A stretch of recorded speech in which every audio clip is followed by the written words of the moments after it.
कहते हैं भगवान शिव अपने भक्तों की परीक्षा ज़रूर लेते हैं, लेकिन जब वो कृपा करते हैं तो चमत्कार भी ऐसा होता है जिसे देखकर दुनिया हिल जाती है।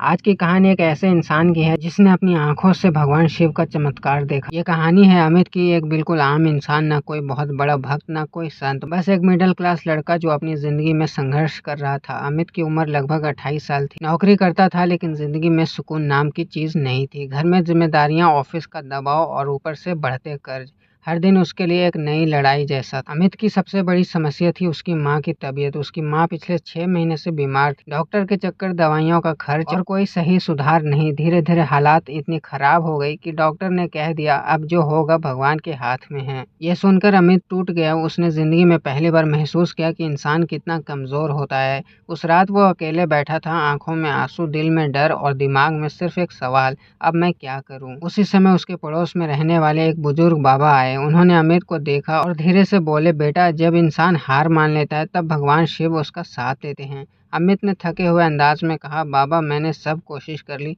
अब कुछ नहीं बचा। बाबा मुस्कुराए और बोले, कल सोमवार है, एक बार सच्चे दिल से शिव जी की पूजा कर देख क्या होता है। अमित को इन बातों पर पूरा भरोसा नहीं था, लेकिन जब कोई रास्ता नहीं बचता तो इंसान हर उम्मीद पकड़ लेता है।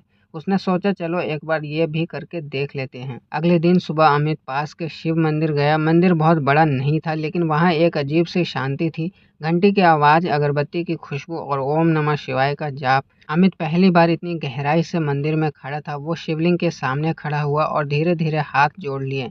उसकी आंखों से आंसू निकल आए। उसने कहा, भगवान, अगर आप सच में हैं तो मेरी माँ को ठीक कर दो। मैं कुछ नहीं मांगता, बस उन्हें बचा लो। जैसे ही उसने ये कहा, अचानक उसे एक अजीब सी शांति महसूस हुई, जैसे किसी ने उसके कंधे पर हाथ रखा हो। उसने पीछे मुड़कर देखा, लेकिन वहां कोई नहीं था। उसी समय मंदिर की घंटी अपने आप बजने लगी। हवा बिल्कुल नहीं थी, फिर भी घंटी हिल रही थी। अमित थोड़ा घबरा गया, लेकिन उसके अंदर एक अजीब सा विश्वास भी जाग रहा था। अमित घर वापस आया। उसकी माँ उसी हालत में थी, कुछ खास बदलाव नहीं था। अमित के मन में फिर से डाउट आ गया, शायद ये सब मेरा वहम था। रात हो गई, सब सो गए। करीब 2 बजे रात को अचानक अमित की नींद खुल गई। उसे लगा जैसे कोई आवाज दे रहा हो। वो धीरे धीरे उठा और अपनी माँ के कमरे की तरफ गया। कमरे में हल्की सी रोशनी थी और जो उसने देखा उसे देखकर वो जम गया। उसकी माँ, जो कई दिनों से उठ भी नहीं पा रही थी, वो बिस्तर पर बैठी थी और उनकी आंखें खुली हुई थी। अमित दौड़कर उनके पास गया। माँ, आप ठीक हो?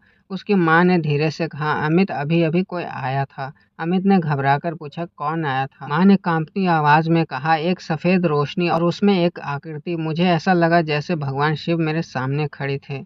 उन्होंने मेरे सर पर हाथ रखा और कहा, डर मत, सब ठीक हो जाएगा। यह सुनकर अमित के पैरों तले जमीन खिसक गई। उसके दिमाग में मंदिर वाला पल घूम गया।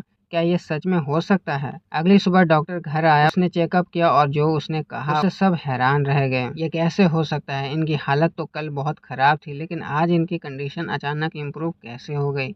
धीरे धीरे अमित की माँ ठीक होने लगी। जो डॉक्टर महीनों से नहीं कर पाए, वो कुछ ही दिनों में होने लगा। अब अमित को समझ आ गया था, ये कोई कोइंसिडेंस नहीं था, ये एक चमत्कार था। उस दिन के बाद अमित की जिंदगी पूरी तरह बदल गई। अब वो सिर्फ ज़रूरत में भगवान को याद नहीं करता था, बल्कि हर दिन दिल से उनका धन्यवाद करता था। इस कहानी का मतलब सिर्फ इतना नहीं है कि चमत्कार हुआ, बल्कि ये है कि जब इंसान सच्चे दिल से, पूरी श्रद्धा से भगवान को पुकारता है तो जवाब ज़रूर मिलता है। भगवान शिव कभी अपने भक्तों को अकेला नहीं छोड़ते, बस फ़र्क इतना है हमारा विश्वास कितना सच्चा है। तो अगली बार जब ज़िंदगी में कोई रास्ता ना दिखे तो एक बार दिल से ओम नमः शिवाय बोलकर देखना, शायद चमत्कार आपके साथ भी हो जाए। अगर आपको ये कहानी पसंद आई हो तो वीडियो को लाइक करें और कमेंट में ज़रूर लिखें ओम नमः शिवाय।